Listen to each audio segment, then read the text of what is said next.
an activity of the Development Account Project on resilient and agile national statistical systems to meet post-COVID-19 needs to recover better. I have many of my colleagues here with me today, and I'd like to give a warm welcome to the first two. The first is my colleague Petra Nemayas, for the Chief of the Population and Social Statistics at ESCAP, as well as my colleague Gabriel Gamez, who is an interregional advisor and the DA14 coordinator at the UN Statistical Division. I'll now pass the floor over to Petra. Petra, over to you. Thanks, Francesca, and welcome everyone to this webinar series on measuring gender-based violence in Asia and the Pacific. As mentioned, this is an activity of the 14th tranche of the Development Account Project on resilient and agile national statistical systems to meet post-COVID-19 needs to recover better. My name is Petra Nemayas, and I am Chief of the Population and Social Statistics section here at ESCAP Statistics Division. Gender-based violence is a pervasive issue that affects millions of people worldwide, including many in Asia and the Pacific region. It's a human rights violation that can have severe and long-lasting consequences on individuals, on families, and on communities. The COVID-19 pandemic has brought to light the existing inequalities and challenges faced by women and girls in our societies. Unfortunately, gender-based violence is one issue that has also been exacerbated during these difficult times. Therefore, it is now all the more critical to accurately measure the extent and nature of gender-based violence to inform policy and programmatic interventions aimed at preventing and responding to this issue.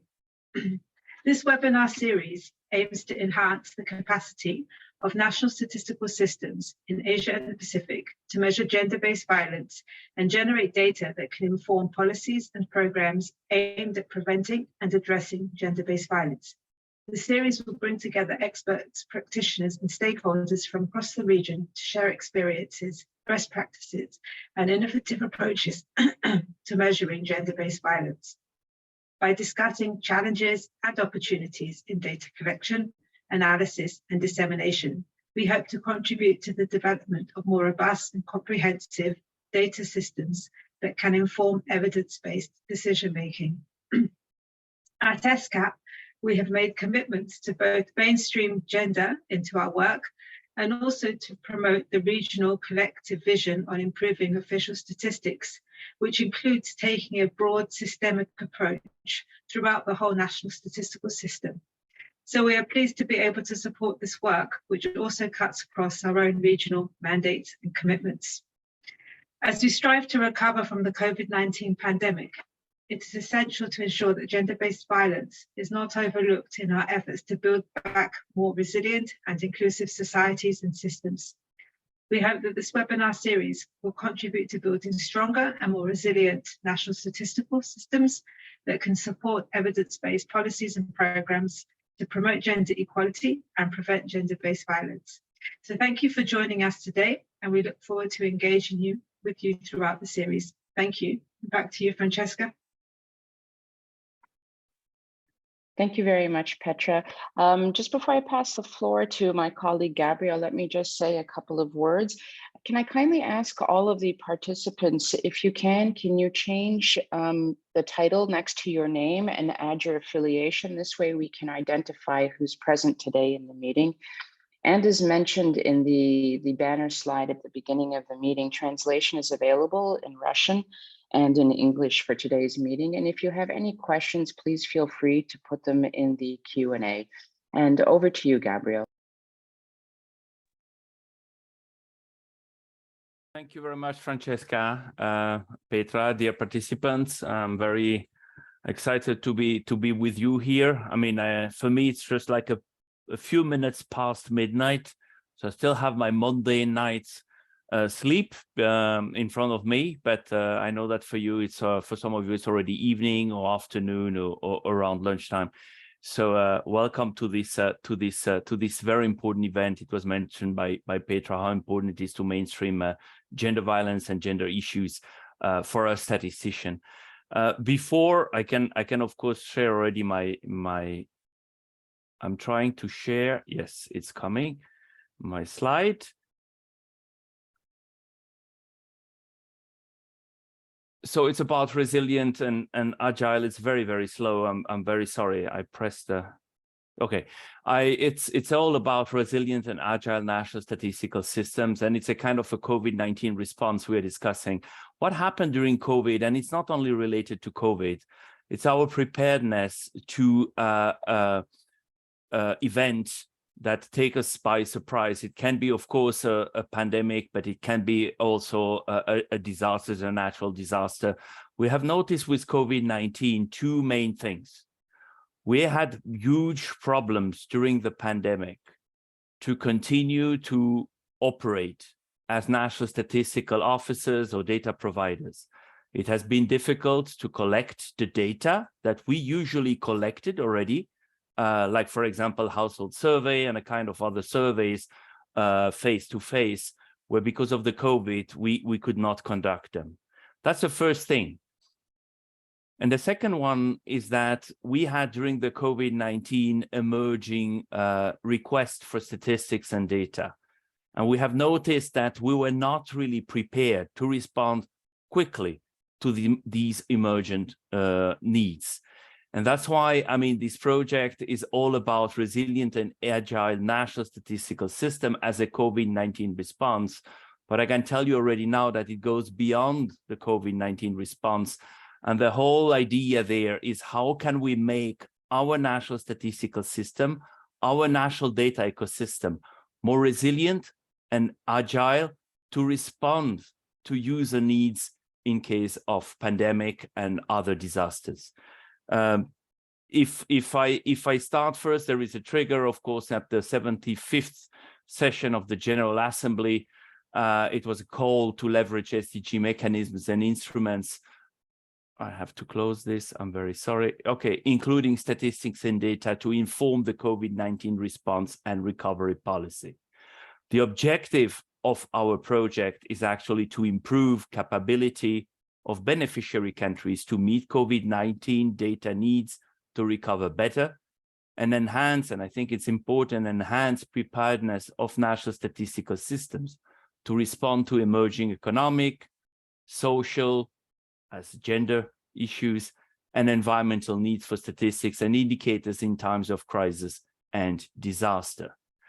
We have around, I mean, this project, 8 implementing entities, and as such, it's quite an innovative project. We have the 5 regional commissions: UNECA for Africa, UNEC for Europe, UNECLAC for Latin America and the Caribbean, ESCAP for Asia and the Pacific, and ESCAP for Western Asia.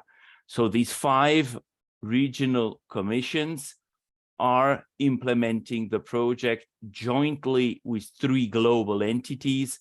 We have UNEP when it comes to the environment. We have UNODC today here, and UNSD as coordinator of this project. And I have the pleasure or the honor to be the coordinator of this project.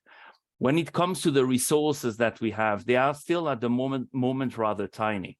We have $3 million. It's not much for the years 2022 to 2025, but we are already looking, and I'm in contact with our partners to see if there are possibilities to extend the development account funds for this specific project.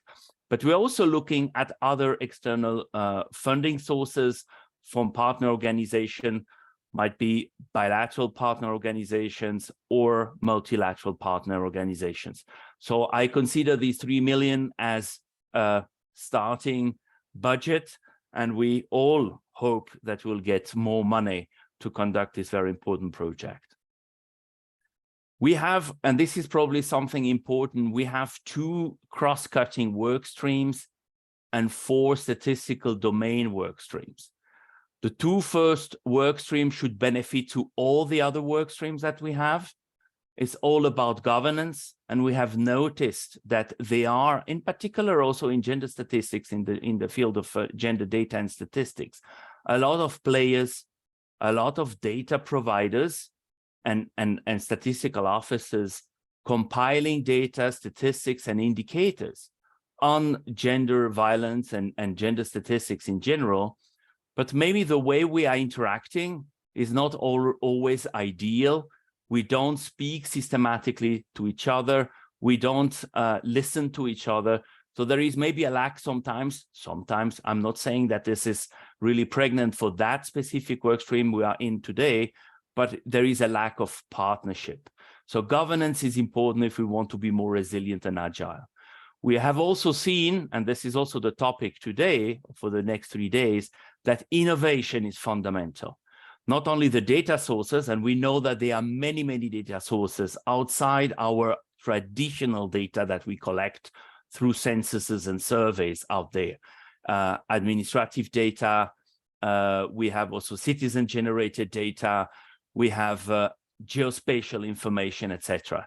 So, and beside that, we have also new technologies that will help us actually to collect data from various different sources and bring them together in order to compile indicators and statistics that make sense for our users. So these two work streams are cross-cutting work streams, and I'm going to tell you a little bit more the last day about workstream 1.1 and the importance of governance in the compilation of statistics and indicators. And then we have 4 statistical domain work streams. The first one, I mean, in the order here, is climate change and disaster-related statistics. This is, of course, a very important one. We have seen also with COVID-19 that we are not prepared to address these emerging data needs. We have monitoring economic disparities within countries and between countries. And we know that this is something that is extremely important. We're even focusing a little bit more on price statistics and international comparisons, because we believe that after the COVID-19 and some geopolitical instability that we have at the moment, prices are very affected around the world. Measuring gender and social discrimination, which is actually the work stream we're in now for the next 3 days. It's a fundamental one. I'm not going to say more about that because we have 3 days to discuss that. And the last one is assessing the impact of the economy on the environment. And the objective is to be able to produce the statistics and the indicators in order to monitor the recovery. I mean, of course, that could benefit to the economy without affecting the environment. And this is something that is extremely important at the moment. And to conclude, I want to mention that this project is articulated or structured around 2 levels of interventions. The first one, or the first segment, as we say also, is actually sub-regional, regional, and interregional events and activities, exactly like the one that we have today, when we bring people all through webinars, but also maybe sometimes through face-to-face events to discuss important issues related to the 6 work streams that we have there. And then we have also a little bit of funding there for the development and the translation of methodological guidelines, tools, learning material, and e-learning. We have learned, we have heard, I mean, people telling us that it's fine to have a lot of documentation in English, but in some countries it's not sufficient. We need to translate some of the most important methodological guidelines in all the UN official languages. The second level of intervention that is going to start a little bit later, around September or October, will start with the identification of 15 target countries.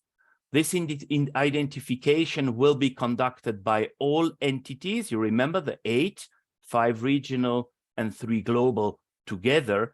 And the idea is actually to identify countries that need support assistance in more than one work streams. So, for example, governance, innovation, and gender violence. So this will be the first step of our identification. And the second one, actually, once we have identified these 15 countries, is to assist them to deliver according to a roadmap that we will establish for each target country.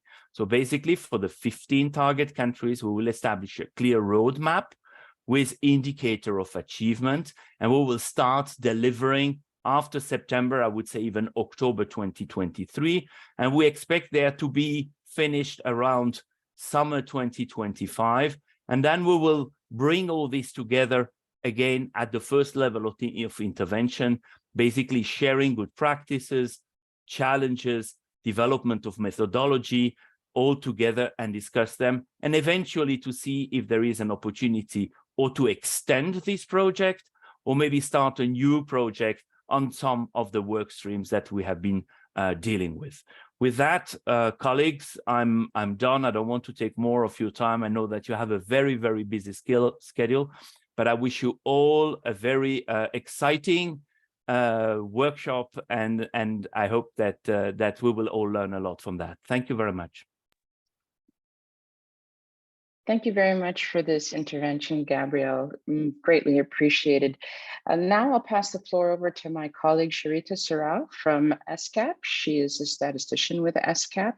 Sharita, over to you. And I'd just like to add for participants that we will be opening the floor for questions later in the session.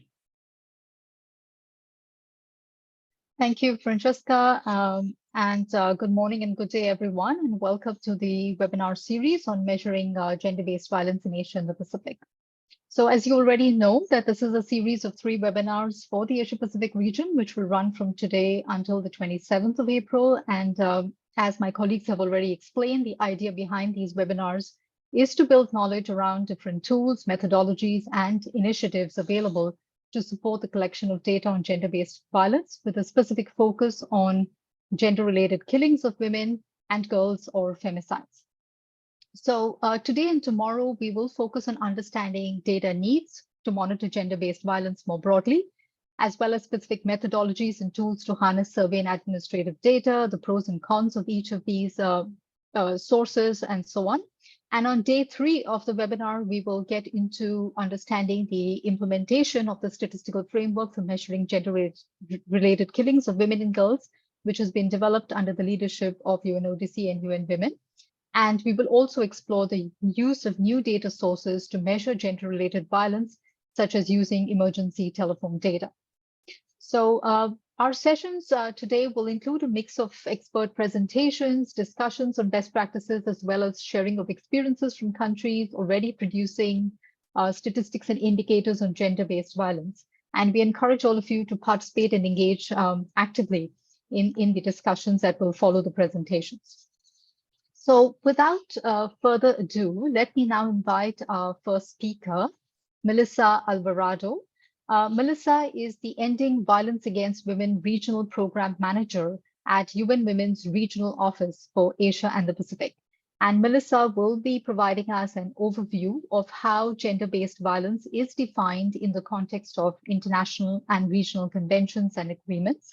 And her presentation will be preceded by a very quick quiz, a short quiz on key facts on gender-based violence, just to get all of you engaged as we start this webinar. So over to you, Melissa. The floor is yours. Thank you.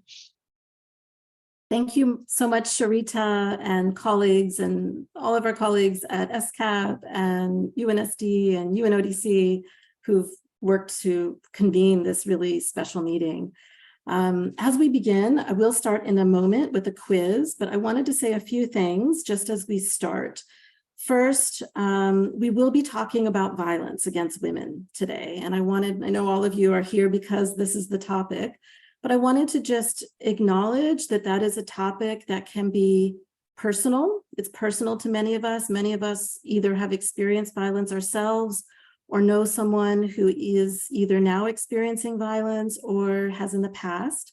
Could be a family member, a coworker, a friend. And so this is a topic that is quite personal to many of us, and I want to just acknowledge that. I want to also acknowledge that this whole session will be uncovering some of the worst forms of violence against women. And that is also upsetting. Talking about violence against women and gender-based violence is something that can be quite upsetting. So I want to just ask you to prepare yourselves a little bit, and to also say that if any of you are yourselves wanting to talk with anyone, to seek support, to get information about violence, we'll put into the chat a website which is mapping helplines globally. So wherever you are, there's typically a helpline on violence against women that you could share with a friend or use yourself. So we want to just put that out there, that some of the content here will be a little bit upsetting. And so as we as we dive in, we thought we would start with a little quiz. So let me go ahead and get that started. Okay, so you see in front of you, we're going to do a Mentimeter, and I think probably most of you know about Mentimeters by now. So this is just going to be 3 questions, super quick. We can move to the next slide, please. And you will have the option of either typing into your web browser, www.menti.com, and then entering this code at the bottom that it shows you, or you can use your phone and go into the QR code. So if you are going to the website, I will read out the code that you need to type in. It is 69132861. And so you can either use your phone or the website. We'll give you just a few more seconds to do that, to allow people time to grab their phone and to go to the web browser. So I think I see that, okay. And in the corner, we can see how many people have already signed in to the website. I see we've got people are coming in. There's 17 people. You can see in the little blue box in the corner, 24 now. We're 148 people in the session, so we'll try to get a good number in before we go to the first question, because they're timed and there's only like 30 seconds to answer the question. So we'll need to be a bit quick. Okay, I see colleagues are stepping into the Menti space. 37, 38. Okay, 40. Okay, we're hoping to have maybe at least half of you. So please keep signing in to menti.com with your phone, with your QR code or the website. And then we'll go through these quiz questions really quickly. Okay, thanks for doing that. Let's go ahead and move on because we don't want to spend too much time on it. We'll go forward to the first question as you still jump into the Menti. Okay, so here's everybody. Let's go ahead and start with the first question. It's very colorful.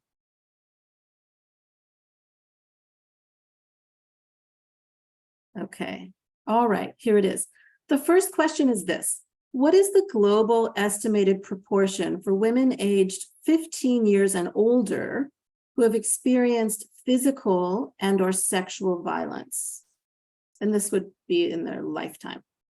So yeah, global estimated prevalence for women aged 15 and older who've experienced physical and/or sexual violence. So out of all the women, say in a country, what percentage do you think experience physical or sexual violence?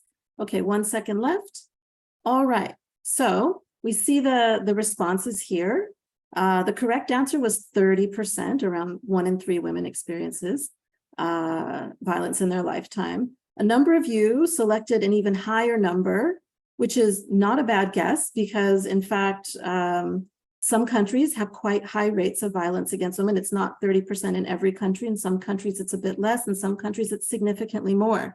Today, I'm calling in from the Pacific in Fiji, where rates of violence against women are about 2 out of every 3 women experience violence in their lifetime. Okay, thank you for that. Let's move to the next question. And again, you'll have around, I think, 30 seconds or so to answer. So let's get to that one. This question is, does a national prevalence survey about violence against women capture the killings of women? So for those of you who may be familiar, you can just guess. Does a national prevalence survey allow us to capture data around women who've died, women who've been murdered or perhaps even committed suicide because of violence? So you don't have to know the right answer. It's okay if this is a new question. Okay, let's see the answer here. Okay, and in fact, yes, so we see a range of folks answered. The correct answer was no. That type of information is unfortunately not coming through a prevalence study. And we'll talk more about those types of data collection exercises. That's something specific that we'll be speaking to in this session on gender-related killings. So thanks for that. Let's go to the next one.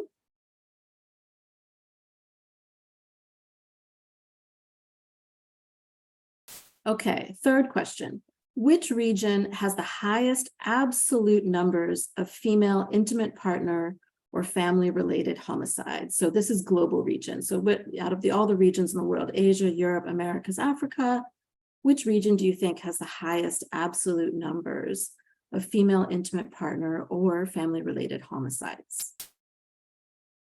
There's about 10 more seconds for you to respond. It's okay if you don't know the right answer on this. Okay, everyone's voted. And the response, many of you are familiar. So yes, you know this region. Indeed, Asia is the region that has the highest absolute numbers of female intimate partner or family-related homicides. And that's drawing from the homicide data that we have, which UNODC is the custodian for. So thank you for answering those 3 questions. We're gonna go much deeper into those data questions as we go through this event today. So let us go into a presentation. I will now move into a quick presentation. And as I said before, we're going to be really unpacking violence against women through data, but we're not just only going to be talking about the prevalence of violence against women. So in this first session, I'm going to aim to give a bit of a contextual overview of what is violence against women, what are some examples of types of violence against women, what are our mandates for collecting data and analyzing data around that? So you know what you have to work with if you're trying to get support for that, where you're standing in an NSO perhaps.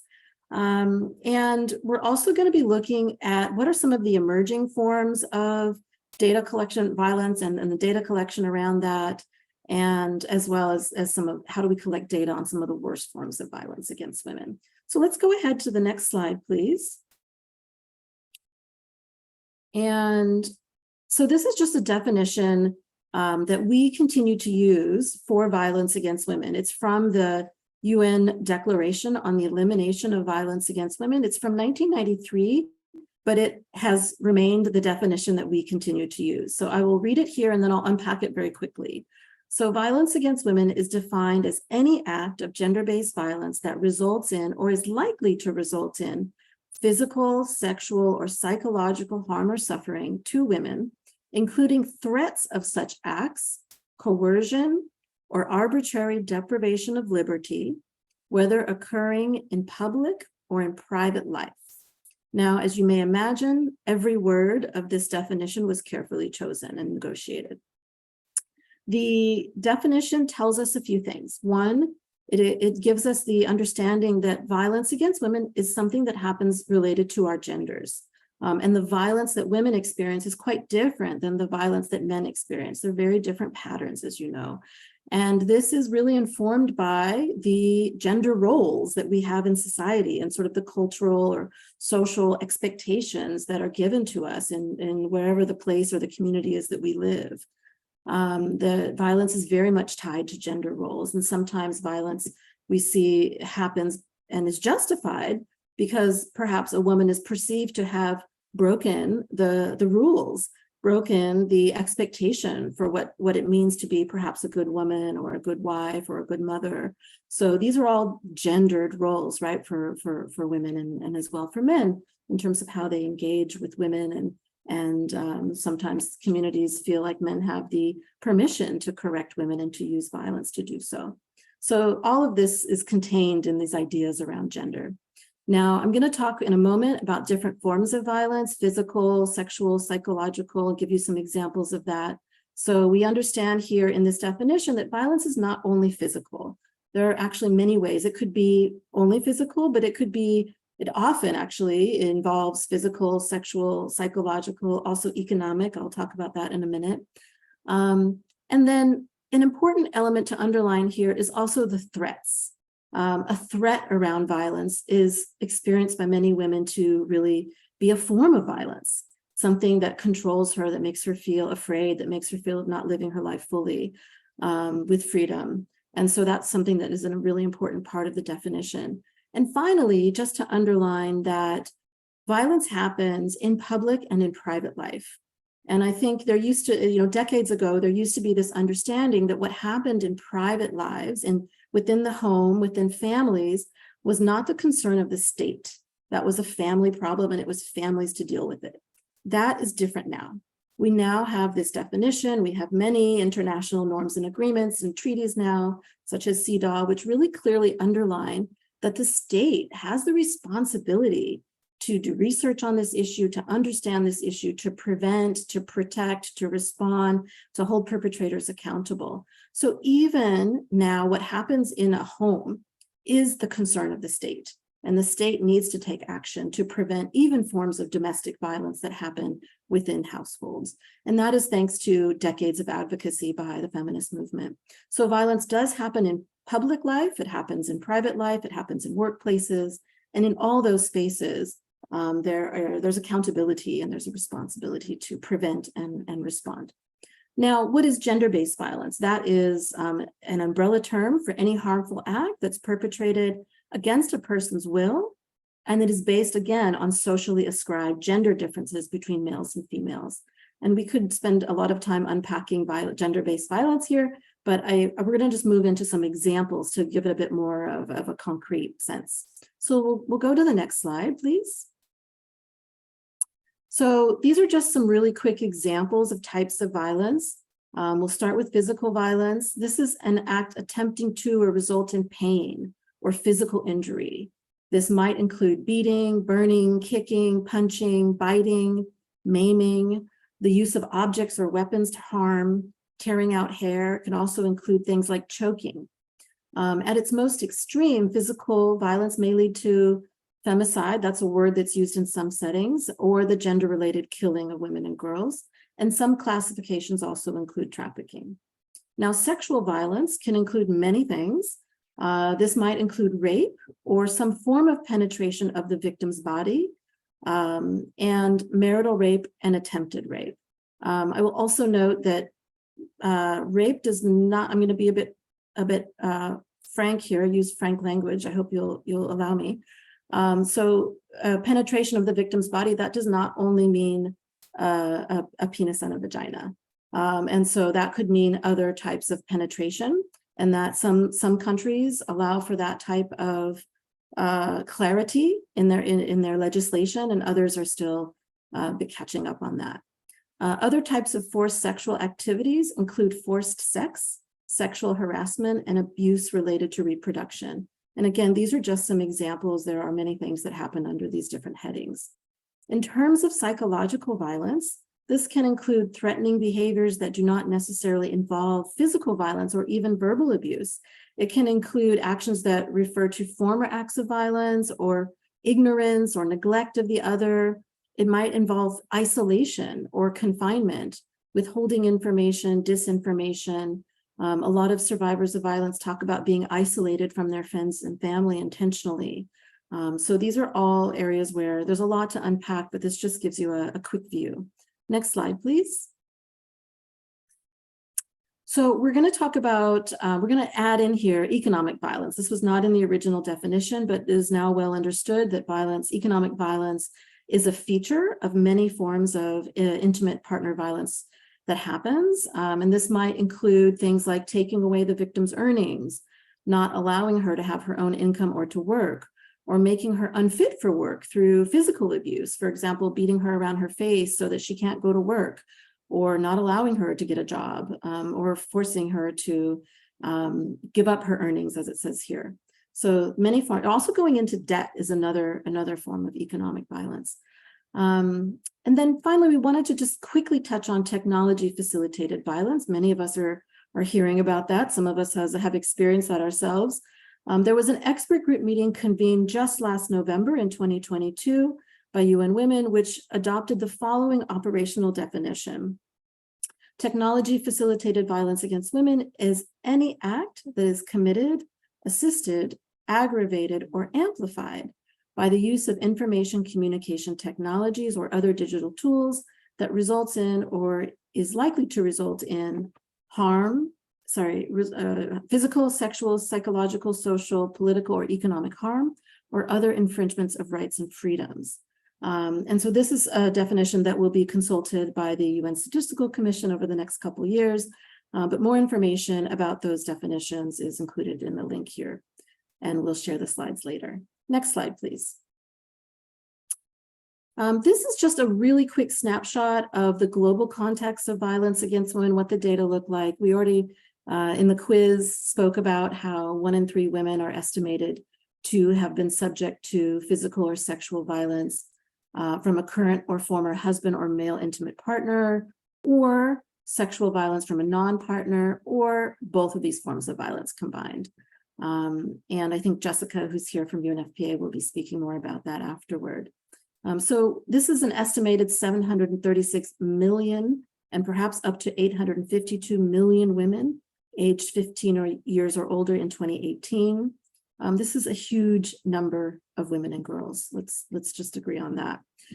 You can arrive at more information on these estimates country by country on this link here. The WHO has recently produced estimates on violence against women and done sort of a comparison across countries. But here we do want to underline that, unfortunately, when we do these surveys, we actually speak to women, and we're not able to speak to women who've already died. We're not able to capture women who have been institutionalized or disabled or who are prevented from speaking to the interviewers. So these surveys give us incredibly important information and nuanced information, but there is a limit, and we're not able to, in fact, reach sometimes the worst forms of violence or not all the women. Next slide, please. So a quick touch on international conventions and agreements. Sometimes there's questions around what's our mandate? What is our responsibility to be collecting this type of data? And so here we're going to give you, across the next couple slides, some language that is in international conventions and agreements. So first, we're starting with CEDAW, the Convention on the Elimination of All Forms of Discrimination Against Women. So here we see that there's language that says that states parties should ensure the collection and analysis of sex and age disaggregated data on all forms of gender-based violence against women, including prevalence, causes, consequences, risk and protective factors. Those are so important to help us prevent violence, and measures taken to prevent, prosecute, and punish. And so, there's a whole host of data collection and evidence building needed there. And that's pretty clearly laid out in CEDAW. There are general recommendations that have followed under CEDAW, which give us a bit more specific nuance related to data collection and disaggregating data on violence against women. And then at the bottom, there's a lot of now interest on the interplay between gender-based violence in education, disaster risk reduction in the context of climate change, trafficking, and women and girls in the context of global migration, the rights of rural and indigenous women and girls. I'm here in Fiji for a regional meeting on prevention of violence, and everyone here in this meeting is incredibly clear that climate change is direct and disasters are directly related to gender-based violence. And there's often spikes during these emergencies and disasters related to gender-based violence. So in places like this, these are very clear connections. And I think our evidence building is just going to grow in that domain. Next slide, please.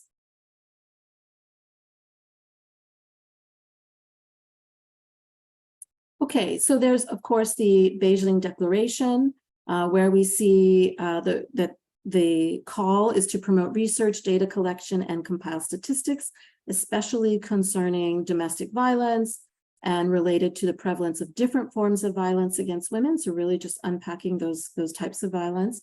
There's an Istanbul Convention related to violence against women, which requires state parties to establish or designate a national focal point, again, to collect, analyze, and disseminate data. To share that data is really important, to create a public conversation around the data and the evidence, as well as to collect and analyze statistical data on all forms of violence. So I'm not going to read all of that, but you can get more information about that afterwards. Next slide, please.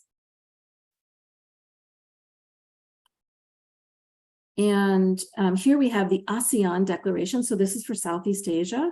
There's a declaration on the elimination of violence against women in ASEAN. And I won't go through all of it, but again, it just reaffirms the need to collect, compile, and analyze data on violence against women. We'll go to the next slide, please. Now, many of you would be very familiar that under the SDGs, there are specific targets and goals related to violence against women. Those sit under SDG Goal 5.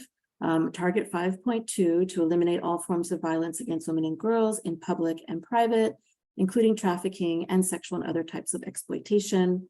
There are these two indicators, 521 and 522. 521 is on a proportion of ever partnered women and girls, age 15 and older, subject to physical, sexual, or psychological violence by a current or former intimate partner in the previous 12 months by form of violence in age. I'm not going to read all the text on this, but I do want to highlight that target 5.3 is also really important. The elimination of all harmful practices such as child early and forced marriage and female genital mutilation. And so those all are giving us some important indicators to track and follow progress related to how violence is present in certain populations and what we can do to prevent it and reduce it and eliminate it. So I'm going to go to the next slide and talk a little bit more about that and talk about how across the SDGs, there's an opportunity for us to show progress and understand progress in elevating gender equality. So looking at violence against women across the SDGs, we know that violence has a role in our ability to make progress on many of the SDGs. So even if there's not a specific indicator there, there's something happening at play, which may be accelerating or holding back progress. So related to SDG 1 on poverty, we know that violence against women costs countries billions. And some countries have done costing studies to give those estimates. Under 3, good health and well-being, violence against women causes death, disability, and poor health. Under 4, on education, violence reduces girls' access to education. Some girls absolutely drop out of school or don't go to school because of issues related to violence and feeling unsafe. Under clean water and sanitation, women and girls face violence when accessing water and sanitation in quite a few places. Under 11, on sustainable cities and communities, violence limits women's mobility and safe use of public spaces.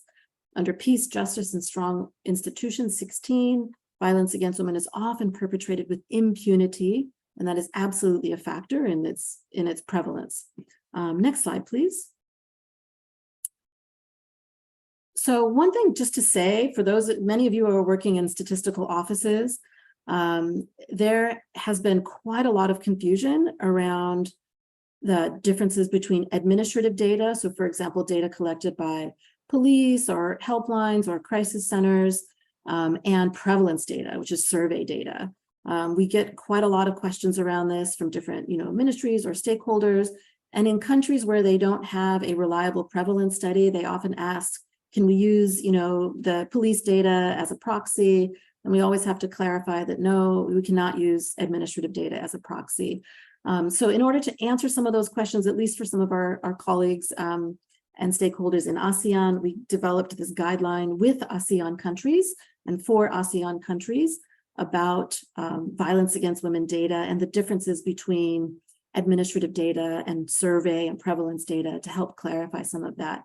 That has been translated into several languages, so we wanted to just alert you that that exists. If that's not on your radar, please do get the link and get it in your language if it's available in your language. Next slide, please. Melissa, would you be able to wrap up in about 2 minutes, please? Sure. Thank you, Sharita. Okay, so what I'm going to do now is I want to highlight for you, for those of you who are involved in measuring prevalence, just to say that prevalence is a really important and has been a game-changing evidence to have available for us. But it is not the only thing that allows us to understand the progress that we're making around bringing down rates of violence. And for countries that have done a prevalence study, maybe 10 years ago, maybe they've done another one, those rates can happen the change in those prevalence rates can be very slow. So I did want to say here that violence is preventable, and we are having more ways of tracking progress on prevention. We're really making linkages across the SDGs. So I wanted to just say that this resource is available. It is designed to help countries at a national level measure prevention. So I'm going to ask my colleagues to skip forward to a couple slides. And I think we'll we'll skip this one. We will share this with you later. That's just sort of a vision of how it might happen. We'll skip forward and we'll just go to the ones with the examples of indicators, Camila. So the next one. Yeah, so here in this resource, we have examples of indicators that are connected to gender equality. Now, what we know about violence against women is that at the root of it all, it's about, like, the cause is gender inequality. So how do we measure progress towards gender equality at a national level? Well, there's a lot of SDG indicators that can help us do that are designed to be disaggregated and analyzed. And so we can look at, for example, things like women having greater decision-making power, whether that's in workplaces or in politics or in the home. Next slide, please. This is almost the last slide. And then also related to social and economic equality, we can use some of these other types of SDG data to measure progress related to gender equality that don't just sit under SDG 5.2. So I wanted to just make that clear and give everyone a bit of hope that there are other ways to measure progress towards gender equality than SDG 5. Next slide, and this is the final slide. We wanted to just touch on gender-related killings. There will be more attention to this later, but this is an area where there's enormous data gaps and evidence gaps, especially in our region, even though we have very high rates of violence to our understanding. And we see that there is going to be a lot more focus on this in the coming years, and we are delighted to be able to work with you to build that evidence base, and from that evidence base, use that data to reduce violence and prevent harm. So I want to thank you. Apologies if I went a bit over, but thank you so much for your attention here.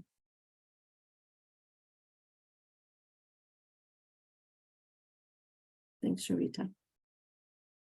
Thank you so much, Melissa, for setting the scene here for our discussions going forward, and by providing an overview of definitions, conventions, and also highlighting the magnitude of the issue in this region. Melissa highlighted how violence is in many ways central to the 2030 agenda. Not only does the SDG framework have standalone targets related to violence, but violence also intersects with several of the other goals and targets as she showed in her slides, and in fact could be an impediment to the achievement of many of the goals related to poverty, health, education, and so on. So thanks again, Melissa, for this very detailed introduction. For our participants, if you have any questions for clarification, we request you to start entering these questions in the chat box.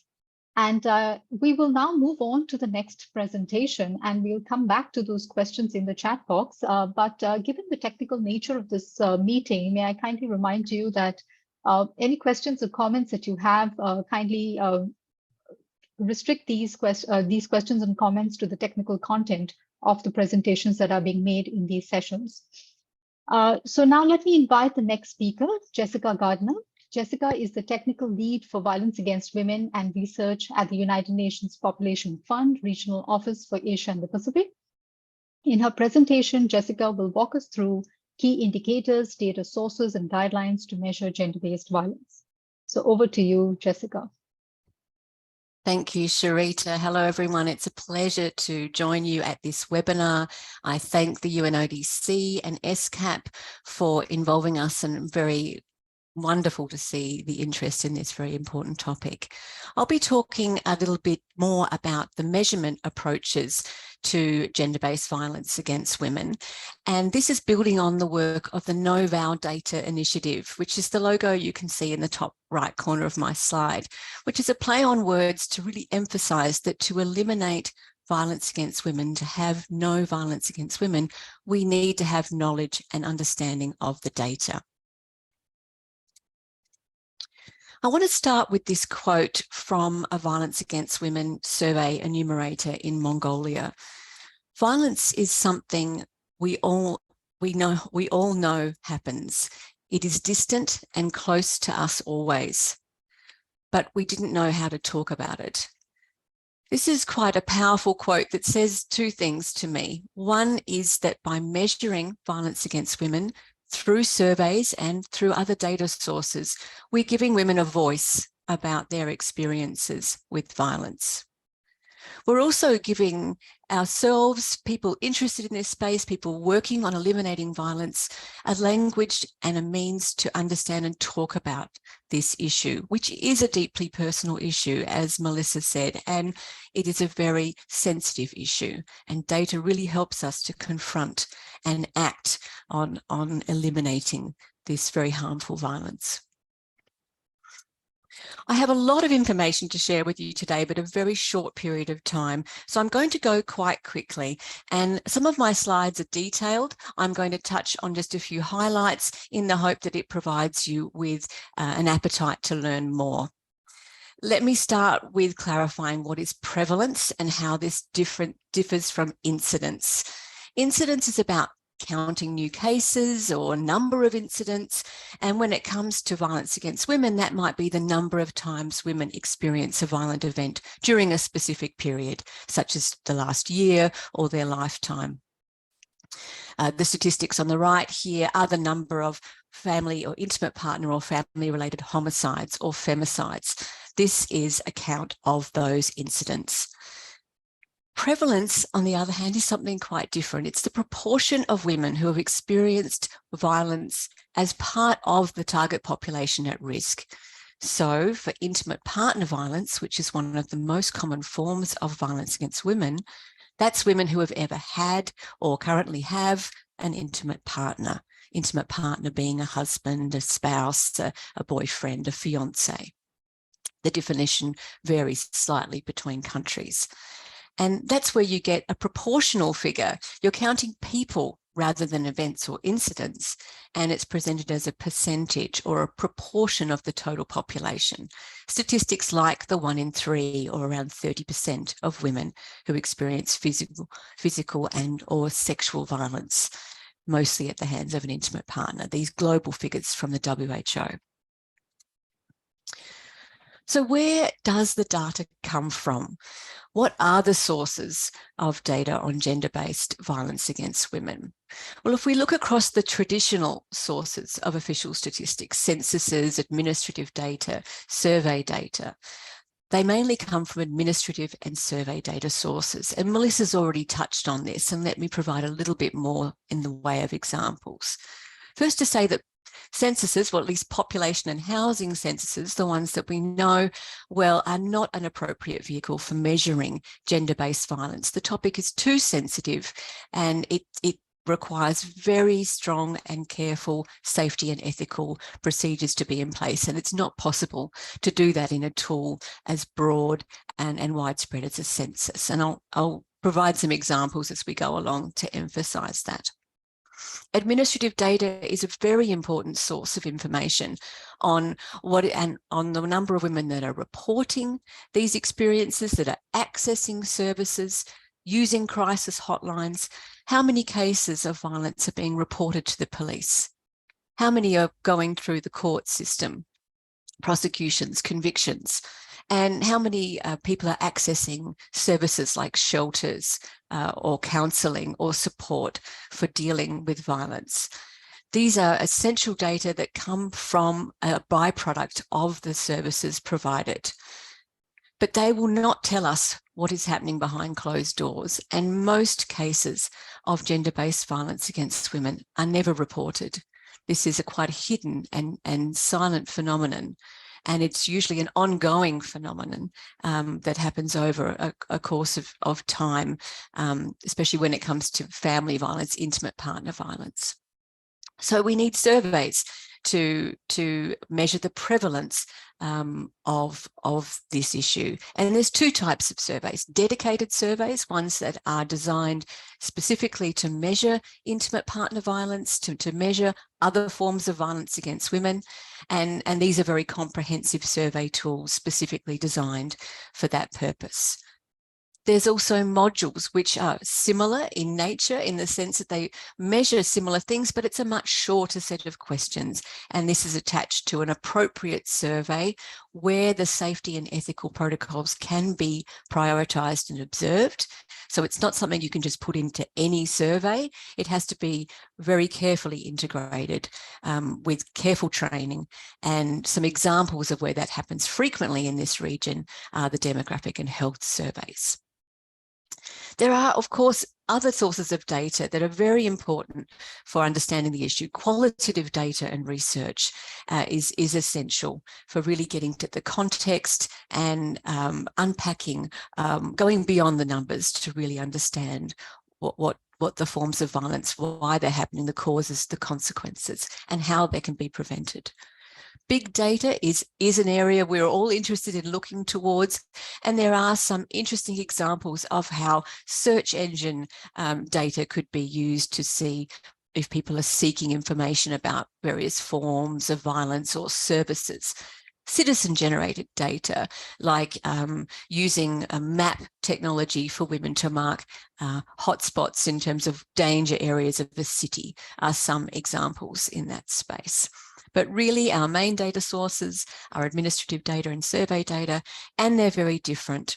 Let me use this diagram to illustrate the role that they play in understanding how pervasive the prevalence of this issue in a population. So the outer circle, the dotted line, is representative of what is the actual prevalence, and we will never know that. Survey data comes close to giving us an estimate, and administrative data overlaps heavily, overlaps with survey data, but it also tells us something we can't get from survey data. Now, the arrow on the left represents the severity of the violence. And if you think about reporting violence to police, to seeking services, to going to hospital with an injury or getting mental health support, this tends to be the most severe cases of violence we see going to seek those services. Women that just have been very badly injured or cannot put up with the violence that's happening in the home or elsewhere.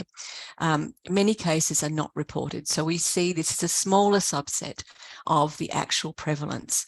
And of course, women who have been killed or have been hospitalised because of violence, they will not be caught in survey data. They will not be reached by a prevalence survey, which involves going to households and asking one woman in a very safe and careful environment what their experience with violence has been. So prevalence rates are calculated by counting the number of people who have been subjected to a particular type of violence. And as Melissa said in her presentation, we don't ask about violence, we ask about specific acts of violence when it comes to physical violence, being punched, pushed, threatened with a weapon. These are very specific acts that we ask people about their experiences with. And then that is, the denominator is the total population who is at risk. And it's measured over 2 reference periods, and both are important for different needs. One is lifetime experiences. Has it ever happened to them? And the other is current experiences. Has it happened to them in the last 12 months? And these tell us different things. If someone has experienced violence at one point in their lifetime, they will potentially always be counted in that group of lifetime experience. So the 1 in 3 figure is based on lifetime experiences.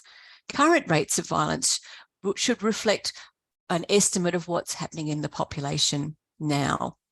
So these are more likely to subject to change, but lifetime experiences are very slow to change. And both do take significant time, generations at times, to register a change. In the Asia Pacific region, we are in a strong position in terms of having many countries who have conducted prevalence studies on violence against women. Of the countries that UNFPA is working with, 32 out of 37 have conducted at least one prevalence study since 2000, in the last 2 decades, and some have completed more than one. This snapshot shows through the size of the circles representing lifetime violence and the smaller circles within representing current violence. It really shows that this ranges hugely across the region, from 11% in Indonesia to 15% in Bhutan and Philippines, through to 64% and around that level in some of the Pacific island countries. But this really does hide a lot of complexity and information underneath those overall prevalence rates. But for those of you wanting to know more about where studies have been conducted, what methodology was used, and what were the sample sizes, for example, and the rates. This tool, this regional snapshot, is updated annually, and it's a really good starting point. And you have the link there on that slide. Studies on the prevalence of violence against women should be conducted no more than every 5 to 7 years. This is something that changes infrequently, changes slowly, so it need only be measured fairly infrequently. And these studies are risky and complex to conduct. So it's important that we recognise that the data will always be useful, and that we maximise data that is available. So here we have some reports from several countries in the region, and they're available online. They're quite comprehensive reports. And one message I want to really emphasize is that when you see a report from 2017 or 2019, please don't view this as out of date in any way. This information is always relevant as to what was happening in that point in time. And because they are conducted and should be conducted infrequently, we need to keep using that information for the years to come. So please see these as very current and relevant data sources. I'm not going to go into the detail here, but what I really want to emphasize through this example from the Vietnam National Study in 2019 is that these surveys go well beyond providing us with an overall prevalence rate. They look at the individual types of violence within underneath those prevalence rates. We've been mainly looking at physical and/or sexual violence, intimate partner violence, but we also measure emotional violence, controlling behaviours, economic violence. It's also possible to look within those forms of violence to see how severe they are, how frequently they're occurring, and what have been the consequences of that. Many surveys are also including the Washington Group questions, which is a short set of questions that allows you to identify women with a disability. And so we can compare at a fairly high level of indicators the rates for women without disability compared to women with disability. And in many cases, we do see the rates for women with disability are higher. So it's so much valuable information in these reports. They also look at help-seeking behaviour, and to really emphasise this point that most women, or many women, tell no one. So in the case of Vietnam, for example, we found that almost 50%, almost half of the women who had experiences of physical or sexual violence by their intimate partner told no one about it.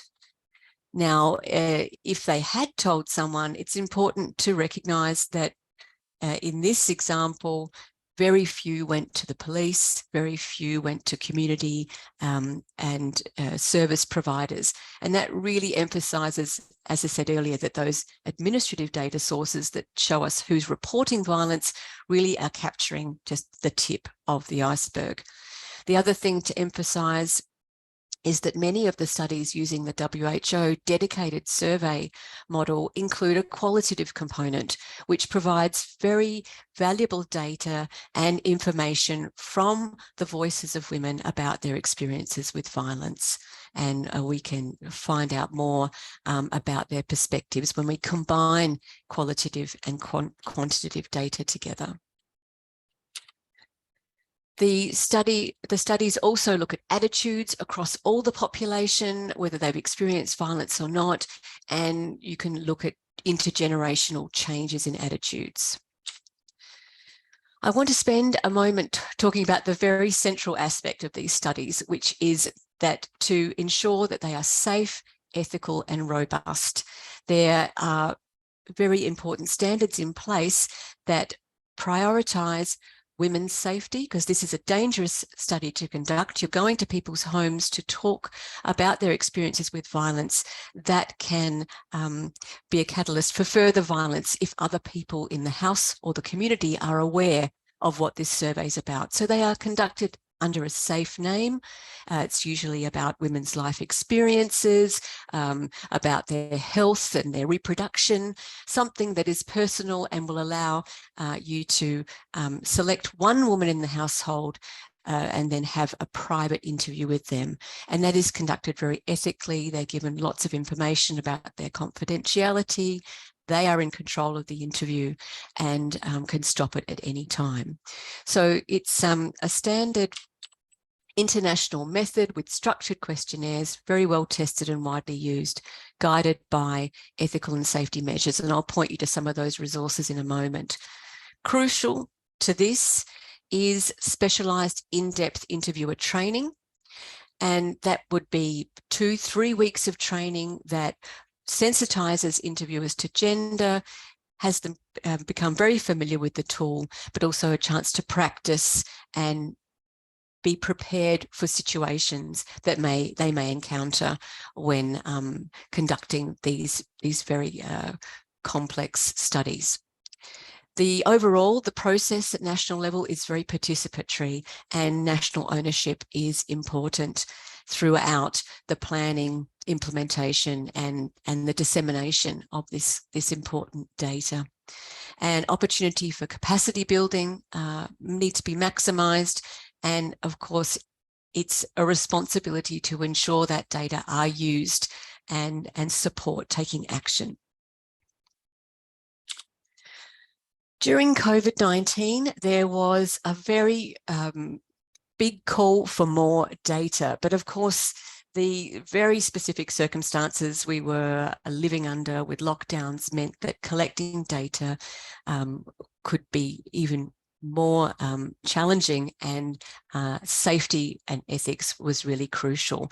This decision tree provides a step-by-step way of looking at the problem. It was developed in partnership with UN Women, with WHO, and the underlying message here is always prioritise women's safety over data collection. So it looks at why you're looking for data, what you need the data for, where there may be existing sources of data, and where it is dangerous and you should not be collecting data. So whilst that was developed for COVID-19, it's a very relevant tool to understand the role of safety and ethics in this form of measurement. Some guidance to point you towards. We have international guidelines on those safety and ethical recommendations coming from the WHO. We have UNSD, the international guidelines on producing statistics through surveys. We have this guidance from UN Women on administrative data. We also have valuable guidance and tools about emerging methods and emerging forms of violence. So this is an evolving space, and there's a lot of information out there for you to access. So in summary, overall prevalence rates, they're very valuable, but they do hide a lot of complexity and variation. And the fact that the rates are lower in some countries and communities and higher in others does show us that violence is not inevitable. We need to understand the context, the story, combine these survey data with other sources, with qualitative sources. Prevalence surveys are the only way to estimate the proportion of women who experience intimate partner violence and sexual violence and produce the SDG indicators on those. And they will never capture the most severe. They will never capture the cases of femicide, for example. We have a number of challenges to overcome. Most countries only have one data point, and there are countries without any data. It is difficult and risky to collect this data, and ensuring safe, ethical, and robust methods at all stages of the survey process is essential. This is not business as usual. And because these studies are conducted infrequently, there are limited capacities, both around production and interpretation and use of that data. I'd like to mention briefly the Know Our Data initiative. It's helping to overcome those challenges. It's happening in the Asia Pacific region since 2016, and it works with partners to provide technical support, There's a 4-week course, which is a unique opportunity to get the skills, to start getting that knowledge, to work on a prevalence study, a network of practitioners, and a lot of knowledge products that really summarize some of the key points of that guidance, and a great starting point if you're wanting to know more about this. We have our first face-to-face course coming up this year since 2019. It was last conducted in 2019. It is an amazing course conducted over 4 weeks in 2 2-week blocks. The first is going to be starting on the 21st of August, and the second will be later this year in October, November. And that really goes through the whole process of surveys. Not only does it look at surveys, it also touches on other sources of data, but really takes you through a whole overview of measuring prevalence. So thank you for this opportunity. Thank you to our partners we work closely with, especially the University of Melbourne, which runs the course, and also ANROS, and many, many others. So Sharita, I'll pass back to you, and then I'm ready to put the slide up about the discussion whenever you like. Thank you, Jessica. Thank you very much. So this was a very useful overview, and thanks, Jessica, for emphasizing again that administrative data, in essence, are not the best source to estimate prevalence of violence against women in a given population. It's good to see that a large number of countries in the region have, in fact, published prevalence studies. And you mentioned that quite a few countries in the region have conducted at least one violence against women prevalence survey, which is obviously in the right direction, but also keeping in mind that prevalence studies do not always capture the most severe cases of violence. At the same time, Jessica emphasized the need for utmost attention to safety of the respondents in collecting such data and the use of ethical standards. I found the decision tree very insightful. Lots of different scenarios there and suggestions on what actions should or should not be taken in those different scenarios. So thank you again, Jessica, for setting the scene here with this for our discussion going forward on data, methodologies, indicators, and so on. So the floor is now open for any quick questions our participants might have at this point in time on the two presentations. I encourage you to enter your questions in the chat box. I also see one hand up at this point in time. So Aya, would you like to take the floor?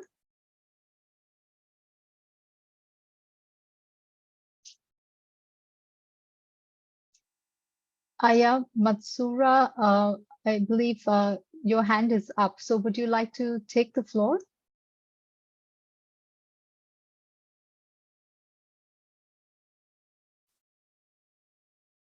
All right, we don't hear or see you, so maybe we can come back to you, but just looking at the sorry, chat can you hear box. me? Yes, we hear you now. Yeah, thank you very much for the useful presentation. So I think for the kind of collecting data on gender-based violence, I see it is also kind of more focused on intimate partner violence, although it is covering kind of maybe gender-based violence in maybe happening everywhere. So also I think administrative data, I think there are sources like, I don't know, labor offices or equality offices which have mandate to collect, or maybe even labor inspectors. They may also be able to provide administrative data. And yeah, I also wanted to share that ILO has a convention which provides a definition on gender-based violence. Yeah, and then ILO has also conducted survey to understand the experience of violence and harassment. So just to share information, since I think I put my hand by mistake, so I'm sorry about that, but thank you for the useful presentation. Thank you.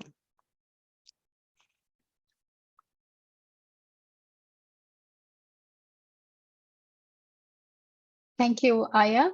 There is one question in the chat box.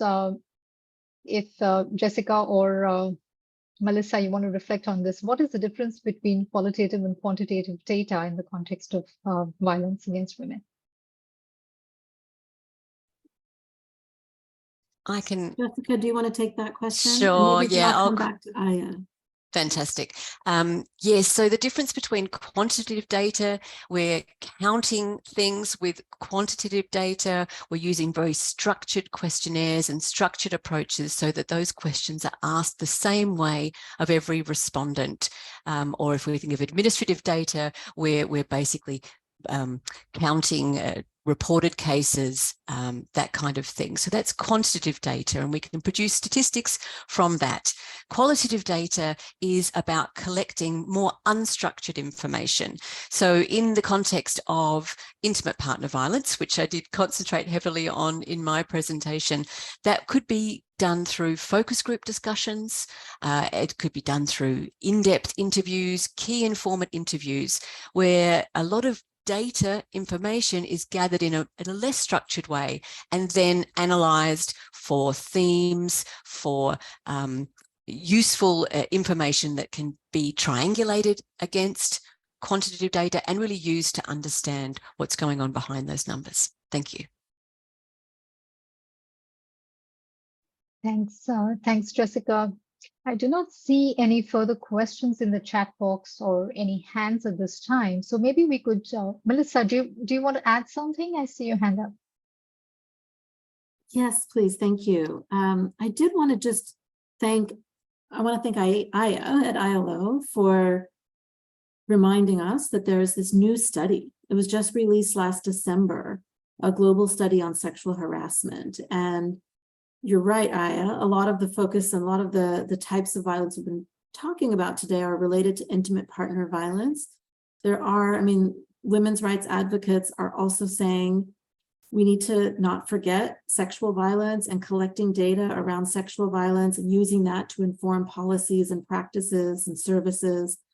That's also really important. And in addition, we know that the data in this region on the gender-related killing of women and girls needs a lot of attention. So that's why we're placing more attention on that, and we'll be talking about that more in this session. But I think what we can do is maybe put into the chat the link to, if it's not already there, it might already be there, the link to the study that Aya referenced, the new global study on sexual harassment, which is really helpful. You know, at the start of my presentation, I shared that there's a lot of mandates from the international norms and agreements around collecting data on all forms of violence against women. So that ILO study is a really helpful study. It's not only on violence against women, it's on all forms of harassment and violence in work, in the world of work, but it's really useful, and it does speak to violence against women and gender-based violence as well. So just to thank her and acknowledge her for that. Thank you, Melissa. I do see a couple of questions now in the chat box, and in the interest of time, maybe I will just have to pick one or two, and then I would need to hand the floor to Jessica to moderate a quick discussion. So I'll just take this question that we have on the relationship between climate change and violence. And if either Jessica or Melissa can highlight if there has been any data collection to this effect on highlighting the connections between violence and the ongoing crisis of climate change. Thank you.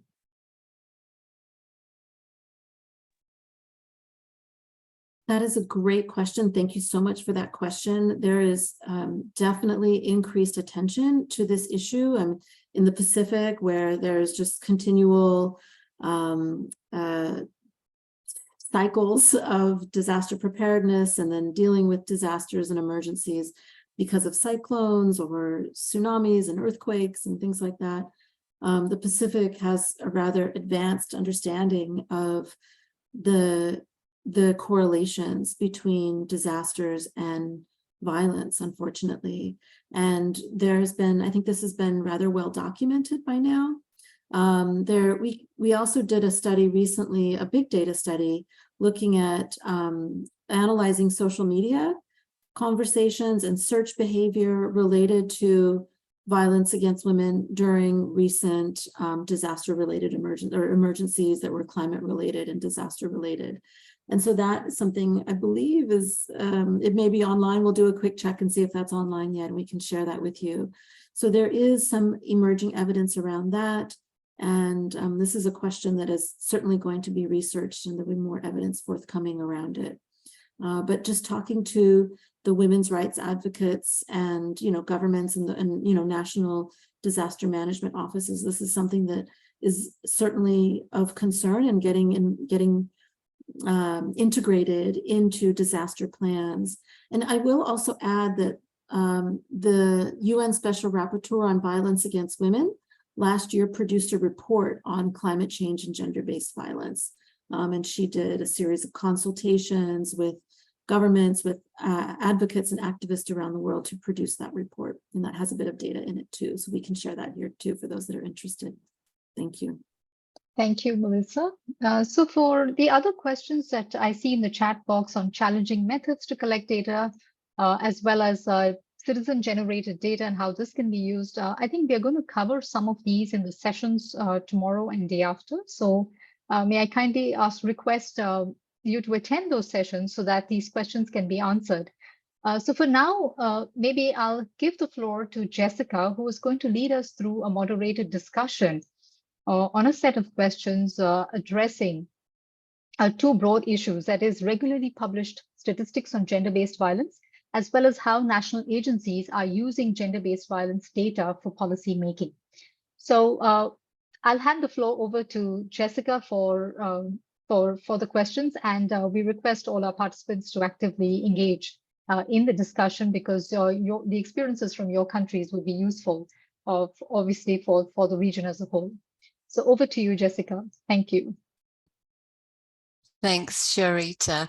So our colleagues at UNODC included some questions in your agenda. Now, I'm quite aware that we are limited with time today. So rather than attempt to have much of a discussion around these issues, I really want to point you towards these questions and ask you to start reflecting on your experiences in your countries or in the regions or areas that you're working in, on what kind of statistics are available, what is missing, where does the data come from, and how are these statistics contributing to your work?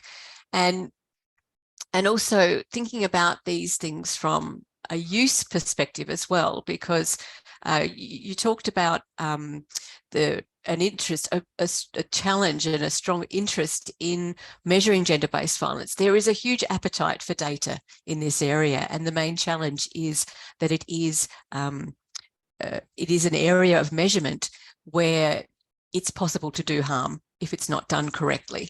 If it's not done with safety and ethics at the core. So really, I think one of the most challenging aspects is to equip people with that knowledge and with those capacities to really understand what is the risk of harm and how you can overcome that. So, and one of the ethical elements is that by collecting this data, we must put it to use. So for users of data, what is available? What types of violence are covered, and which statistics and indicators are most useful, and how are they used in policy making? So please reflect on these questions, and I'm looking to see if there are any hands raised or any questions coming through in the chat. But we have 2 more days together, so there will be a chance to return to this and have some further discussion. One of the things I wanted to emphasize, and I can see we have one hand in the chat raised, so let me go there first. Shanul Koso, please. Yes, I'm Shanul Koso from Sindh, Pakistan. My question is that you know very well that there is very high risk in GBV issues after COVID-19 and flood 2020. Which kind of the fruitful data, qualitative or quantitative, on GBV issues or war issues, and how we implement at community level? As we work on community as a gender protection officer working there is a lot of issues, mostly forced conversation marriage, then how we can implement it on community level.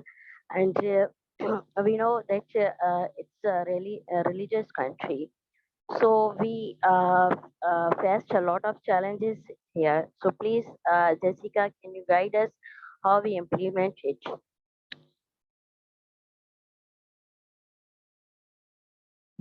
Thank you, Shanul, for that important point about the need for local level action, community level action.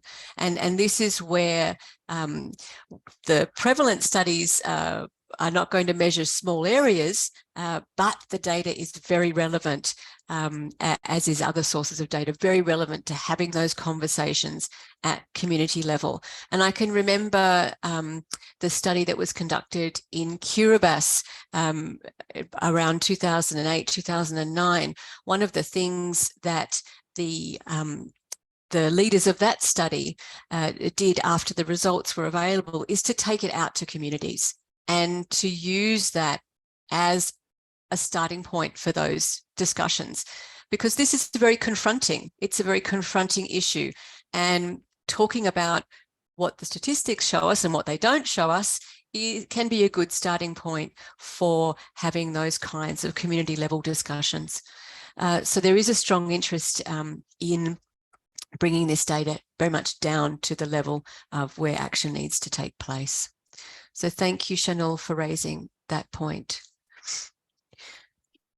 Jessica, given that we have about just a couple of minutes left, I'm looking at the questions again in the chat box, and maybe there is one question that we could quickly reflect on, you know, in the context of most of what we've discussed today, and that's prevalence studies. So this question basically asks about the reluctance of national governments in conducting prevalence study, whether in general there is such a reluctance, and perhaps I don't know, Jessica, from the work that you have done, if there are any reflections that you have on this, and if you could offer any solutions or any suggestions on how this kind of reluctance can be overcome. Thanks, Sharita, and thank you for the question from Adelet. I think actually the fact that 32 of the 37 countries that UNFPA is working with in the region have conducted these studies really does show a strong political will in this area, and a commitment to measuring the issues. And I would like to emphasize that although much of what I've spoken about has focused on intimate partner violence, those prevalent studies do look at other forms of violence. They don't look at them as quite as comprehensively, but they do try and look at experiences of child sexual abuse, for example, by asking women to reflect on their experiences as children. They do ask about women's experiences around other forms of violence from non-partners, be that someone else in the family, be it a stranger, an acquaintance, someone in authority in the community. So the fact that governments have taken this on does show a strong political will, but of course there will be reluctance sometimes, and the needs for this data needs to be driven from the country, from that national setting. And I think the work of partners to amplify these messages that violence is happening, the consequences of it are huge, both on the women experiencing, but also the family and the broader community and the systems that we have in place to support our societies. So I think convincing governments about the value of this data is an ongoing thing that we can all be a part of. Thanks, Jessica, for those reflections. We are actually out of time right now, and I still see that there might be a few unaddressed questions in the chat box. What we could do is, if Melissa and Jessica have some time, they could probably respond to some of these in the chat box itself. And if not, may I request our participants to bring these up tomorrow and day after, in case you feel that the presentations do not answer some of these questions. So for the moment, I want to thank all our speakers for the very insightful presentations today. I'm also very pleased to see the interest in the topic and all the engagement that we've had from our participants. So thank you very much. And we look forward to seeing you tomorrow at the same time. And we will discuss in more detail the use of surveys to collect data on gender-based violence, as well as the importance of administrative and other types of data to measure gender-based violence in the session tomorrow. And day after, we will cover the femicide framework as well as the use of non-traditional data sources. So for today, thank you very much and good day, everyone. Have a good rest of the day. Thank you. Bye-bye for now.